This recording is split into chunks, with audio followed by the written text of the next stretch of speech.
지금부터 팅커캐드에 대해서 알아보도록 하겠습니다. 먼저 팅커캐드에서 새 디자인을 작성하게 되면 이러한 화면이 나오는데요. 왼쪽 상단에 보면은 팅커캐드 사용법이라고 있는데 이걸 클릭해서 팅커캐드 사용법 알아보기 이런 식으로 이름을 변경해 줄 수가 있습니다. 그리고 밑에 보면 복사, 붙여넣기, 이건 복제, 삭제, 명령 취소, 명령 복구라는 기능들이 있고요. 그리고 오른쪽에 와보면은 그룹화, 그룹 해제, 정렬, 대칭과 같은 기능들이 있습니다. 이 기능들은 밑에 있는 도형들을 가지고 실습을 하면서 알아보도록 하겠습니다. 설명드린 기능들을 사용해보기 전에 먼저 마우스를 어떻게 사용하는지 알아보고 진행하겠습니다.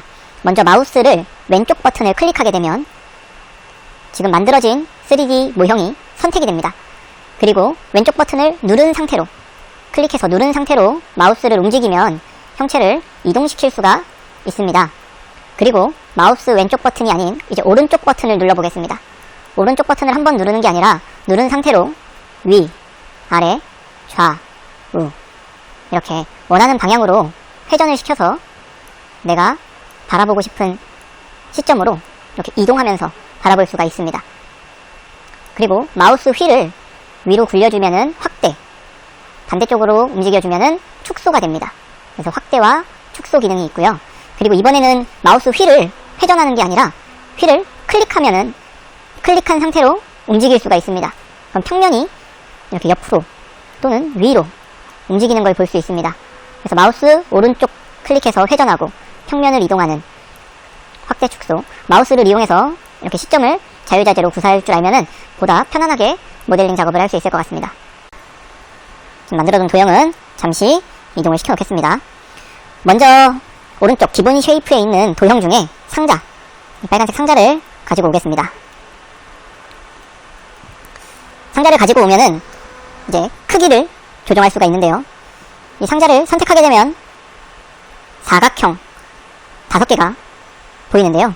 이 사각형 중에 한 곳을 클릭하고 움직여주면 크기가 자유롭게 이렇게 변화하는 것을 볼 수가 있습니다. 혹시나 이렇게 마우스를 이용할 수도 있고 키보드를 이용할 수도 있습니다. 좀 정확한 수치가 필요한 경우에는 키보드를 이용해서 46이라고 적혀져 있는 이곳에 50 그리고 32가 아닌 30 그래서 단위는 밀리미터 단위이기 때문에 가로 5cm, 세로 3cm 그리고 높이는 3.5cm의 도형이 만들어지는 겁니다. 그래서 정확한 치수가 필요한 경우에는 키보드를 그리고 정확한 치수가 아니어도 괜찮으면 마우스를 이용해서 크기를 자유롭게 조정할 수가 있습니다. 도형의 이동도 마찬가지로 마우스를 이용할 수도 있지만 키보드를 이용할 수도 있습니다. 키보드를 이용할 경우에는 도형을 선택하고 우리 키보드 오른쪽 화살표, 왼쪽 화살표, 위, 아래 4가지의 화살표를 이용해서 도형을 움직일 수가 있고요. 공중에 띄우고 싶은 경우에는 화살표 위, 아래 버튼을 이용하는데 필요한 단축키는 컨트롤 키입니다. 컨트롤을 누른 상태로 키보드 위쪽 화살표를 누르게 되면 이렇게 공중에 뜨게 되고요. 다시 컨트롤을 누른 상태로 키보드 아래 방향을 누르게 되면 이렇게 바닥으로 내려오게 됩니다.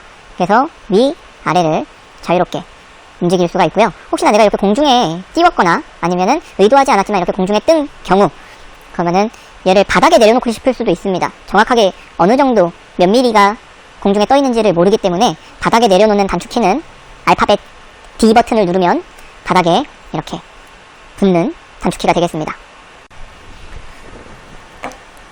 이제 이 도형을 가지고 왼쪽에 있는 기능들부터 순서대로 이용해 보도록 하겠습니다. 먼저 복사, 컨트롤 C 버튼인데요. 복사를 누르게 되면은 지금 이 사각형의 도형을 복사를 한 겁니다. 지금 사각형은 한 개지만 이 오른쪽에 있는 붙여넣기 기능을 사용하게 되면 하나가 더 생겨날 겁니다. 클릭을 하게 되면 지금 하나가 더 늘어났죠. 한 번 더 누르게 되면 하나 더 이런 식으로 이 최초 이 1번 사각형을 복사를 해놨다가 붙여넣기라는 기능을 하게 되면은 똑같은 모양의 도형을 2개 또는 3개 원하는 만큼 똑같이 복사를 하는 기능입니다. 그리고 이 휴지통 모양은 삭제 기능입니다.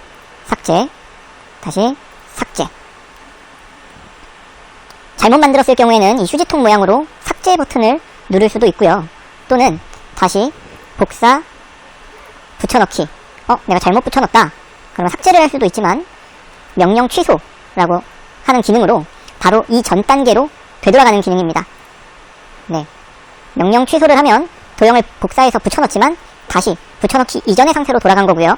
다시 붙여넣어야겠다. 그러면 복구 기능도 있습니다. 그래서 명령 취소 기능과 명령 복구 기능을 이용해서 작업을 하면 좀 더 수월하게 될 것 같고요.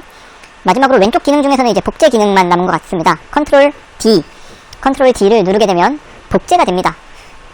이 복사의 기능과 다른 점은 이 컨트롤 D 버튼의 복제 기능은 같은 위치에 복사되는 겁니다. 자, 이동을 시켜볼까요?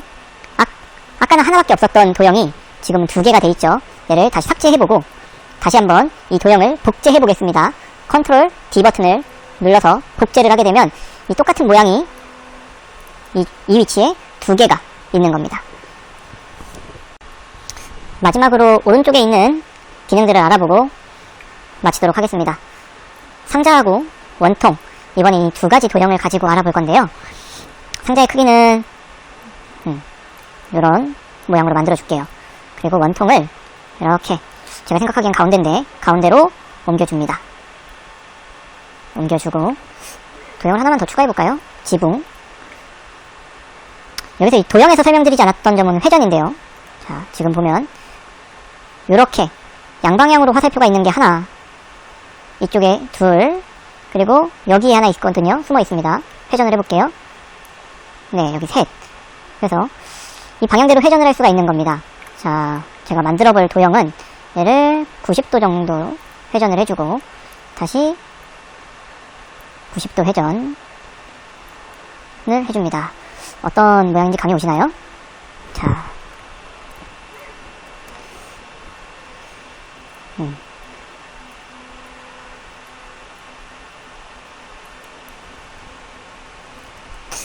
네, 이 모양을 한번 만들어 보겠습니다. 자, 이렇게 도형이 3가지가 모여 있는데요. 아까 전에 복사 붙여넣기 기능이 있었죠. 컨트롤 C, 복사, 컨트롤 V, 붙여넣기 해서 2개의 모양을 이렇게 만들어 놓겠습니다. 자, 이 상태에서 이 빨간색 상자를 제외한 원기둥과 그 다음에 삼각형 이 2가지를 클릭한 상태에서 우리 오른쪽에 보면 솔리드라고 되어 있는데 얘를 구멍으로 만들어 놓을게요. 이제 각각 그룹화를 한번 해보겠습니다. 마우스 드래그로 이 위에 있는 도형을 클릭하고 오른쪽 위에 그룹화 컨트롤 G를 눌러서 그룹화를 시켜주면은 지금 그룹화가 된 겁니다. 그룹화가 되면은 아까 전에는 색깔이 다양했는데 지금 빨간색으로 색깔이 하나로 변했죠. 이런 그룹화가 됐다라는 겁니다. 혹시 이렇게 그룹화가 됐는데 나는 아까 설정했던 색깔로 표현을 하고 싶다. 그러면 이 도형을 클릭하고 솔리드에 지금 빨간색으로 표시가 되어 있는데 솔리드를 클릭한 상태에서 여러가지 색이 있습니다.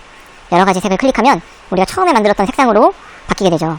여러가지 색이 아니라 녹색 또는 자주색 이런 식으로 원하는 색깔로 바꿀 수도 있습니다. 자, 그러면 이 밑에 아까 전에 구멍을 만들었던 이 도형을 그룹화를 하면 어떻게 되는지 확인해 보겠습니다. 자, 그룹화.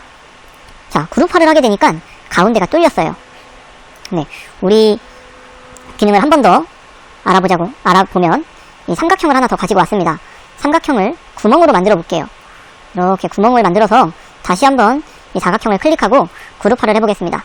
그러면 또 이렇게 모양이 깎여 나갔습니다.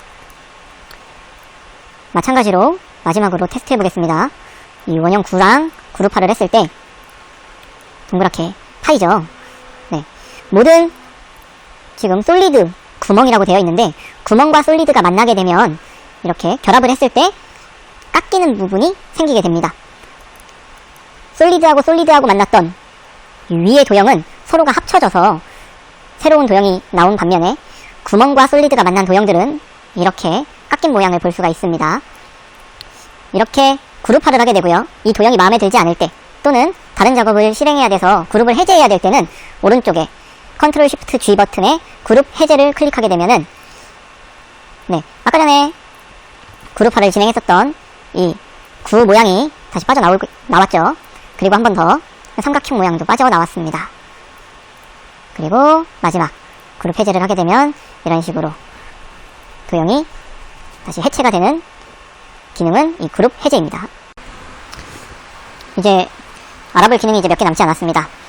이 밑에 있는 도형들은 삭제를 해주도록 하겠습니다. 딜리트 버튼을 눌러서 삭제를 해주고요. 자, 이 도형을 가지고 나머지 있는 기능들을 알아볼 건데, 먼저 그룹을 한번 해제해 주겠습니다. 그룹 해제를 하고, 이 도형을 자세히 보면은 저는 가운데라고 생각이 드는데 정확히 이게 가운데인지 아닌지 확신을 할 수가 없어요. 자, 이 세 개 도형의 가운데를 맞추기 위해서는 클릭을 해주고 오른쪽 정렬 버튼을 클릭을 하게 되면은, 자, 지금 이렇게 동그라미가 나온 것을 볼 수가 있습니다. 자, 왼쪽 세 개의 동그라미 중에 위, 중앙, 하단, 실선으로 생성되는 게 보이나요? 자, 위에 버튼을 클릭하면 상단 정렬, 중앙 정렬, 하단 정렬.